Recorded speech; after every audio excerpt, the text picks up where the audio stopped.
Good afternoon. My name is James Major Woodall, and I'm the state president for the Georgia NAACP. We rise today to sound the alarm on the atrocity that is the governor's 2020 and 2021 fiscal year budget.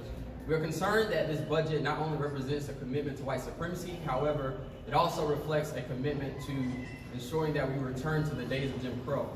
The budget cuts reflect a commitment to taking away every citizen here in the state of Georgia's right to due process. It takes away their opportunity to actually be able to return to society as contributing members of our community. And so we rise today to sound that alarm. Yesterday, there was comments that these budget cuts do not impact everyday citizens, but here as a state president, I tell you that it impacts me. My dad is currently serving 2 life sentences plus 60 years in a Georgia correctional facility, all because, one, he was a person who had committed crimes over and over again. As a result, he was unable to escape that process. So now he is languishing in a prison for the rest of his life. If we have people in these communities that are in these situations, it is our responsibility as community leaders to do everything in our power and in our authority to ensure that they have at least an opportunity to get it right. That is why these budget cuts are atrocious, they're disrespectful, and quite frankly, they're just out of order. And so we have assembled here today other organizations that stand in coalition in support of us, and I'm more than happy to yield the floor to them at this time.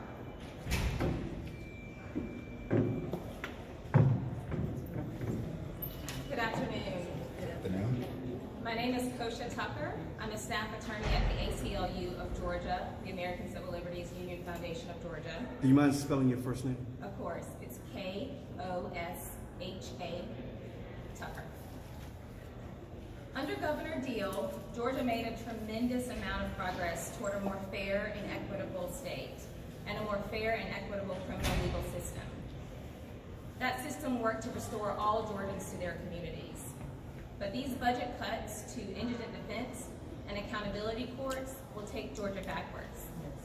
After very deliberate and bipartisan efforts by Governor Deal and the Georgia Council on Criminal Justice Reform, these cuts would be regressive. As a former public defender myself, I know just how critical it is to fully fund Georgia's public defender system. Public defenders are on the front lines defending the constitutional rights of Georgians every day. The proposed budget cuts to indigent defense directly infringes upon Georgians' constitutional right to counsel and effective legal representation. Furthermore, cuts to accountability courts, which serve as cost-effective alternatives to prison, strips people of their need and reception of necessary treatment, and it prevents them from returning home to their communities. Indigent defense and accountability courts are necessary to sustain the improvements we've seen to our state's criminal legal system. To cut funding to these programs while transferring funds to a potentially unconstitutional so-called game database betrays the promise of America, which is liberty and justice for all. All of these measures will have a disproportionate impact on access to fair and impartial justice for people of color, and that is wrong. We urge legislators to keep the reforms in place that Governor Deal, the state of Georgia, and all citizens of this state work to create. Thank you.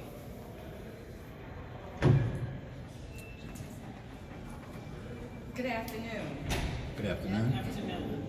I am Karen Bennett, the chairwoman of the Georgia Legislative Black Caucus, and I stand here today in solidarity with this coalition to thank President Woodall for bringing us together.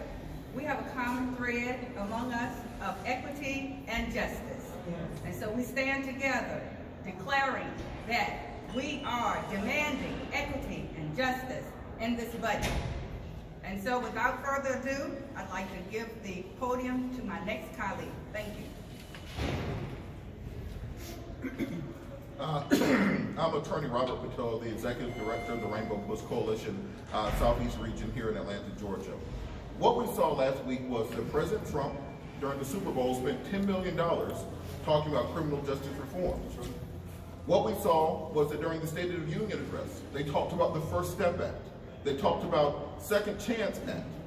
But then directly thereafter, Georgia Republicans introduced legislation and introduced an agenda which will take us back to mass incarceration. Yes. We need to understand where exactly our partners stand on this issue. If they believe that we should continue upon the progress made by former Governor Nathan Deal, if they believe we should continue with programs of accountability, with programs to seek to create a future for people so they are not shackled by their previous criminal in servitude, or do they want to go back to the dark ages when Georgia had one of the largest prison populations in the Western Hemisphere? Let's understand what is at stake. Georgia's future and prosperity rests upon our turning away from the seduction of mass incarceration. We cannot go back. We must take steps forward. We call on the governor to bring in this community on this discussion. Let's find interactive ways to achieve the solutions he is hoping for, to resolve the issues within our community, but also not go backwards on the progress we've made thus far.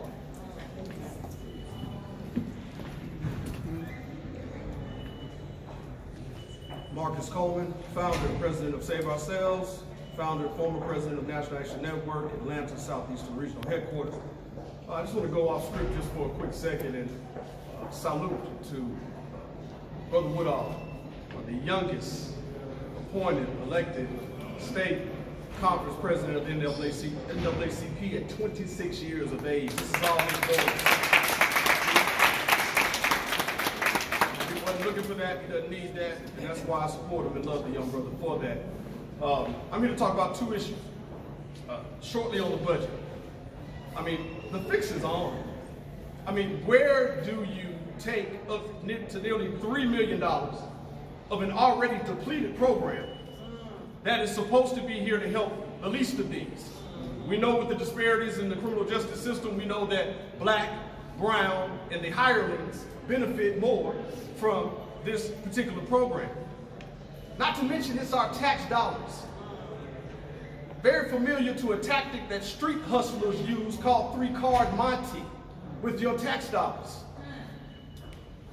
More importantly, when I say the fix is on, the governor has already come out in support of proposed legislation that will stiffen the penalties as it relates to gang members.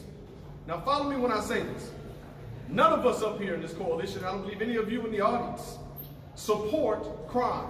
No one is pro-crime. That's right. But ask yourself, what is a gang?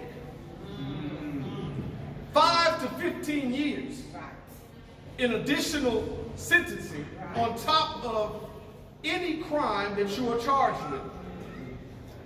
Any group of young African American, young Latinos, young Asians, any people of color that are just assembled together will fall victim to this new legislation.